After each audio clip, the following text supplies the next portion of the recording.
যতদিন বেঁচে থাকবো শুক্রবারে 1000 বার দুরূদ পড়ব।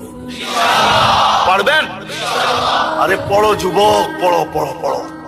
হতে পারে তোমার দুরুদের টান তোমার পর্যন্ত থাকবে না, হতে পারে দুরুদের টান মদিনা মুনাওয়ারা পর্যন্ত চলে যাবে, আর দেখা যাবে একদিন রাত্রে তোমার বিছনার কাছেই চলে আসবে।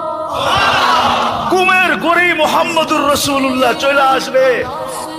তুমি দেখতে দেরি, তোমার ভাগ্য খুলতে দেরি। জীবনে যে একবার স্বপ্নে দেখছে তারও ভাগ্য খুলে গেছে। একবার দরুদ শরীফ পড়লে 10টা নেকি হয়, 10টা গুনাহ মাফ হয়ে যায়। আল্লাহ পাক 10 বার আপনার প্রতি রহম করবেন, আপনার মর্যাদা আল্লাহ পাক 10 গুণ বাড়িয়ে দিবেন। বলেন সুবহানাল্লাহ।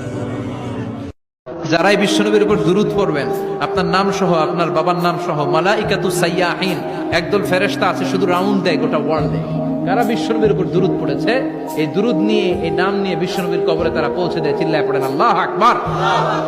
আপনি যদি চান আল্লাহ আপনার সব দোয়া কবুল করুক, আপনি দুরূদ শরীফ পড়বেন। আপনি যদি বিপদে পড়ে যান, সবচেয়ে বেশি দুরূদ শরীফ পড়বেন, দেখবেন সাথে সাথে আল্লাহ তাআলা বিপদ দূর করেছেন। দুটি আমল, দুরূদ আর ইস্তেগফার। নবী করিম সাল্লাল্লাহু আলাইহি ওয়াসাল্লামের হাদিস থেকে স্পষ্ট বোঝা যায়, দুরূদ এবং ইস্তেগফার এই দুইটা আমল কোন বিপদগ্রস্ত মানুষ যদি করতে থাকে, আল্লাহ রাব্বুল আলামিন তার জন্য এমন পথ বের করে দেন, সে কল্পনা করতে পারে না বিপদ দূর করা।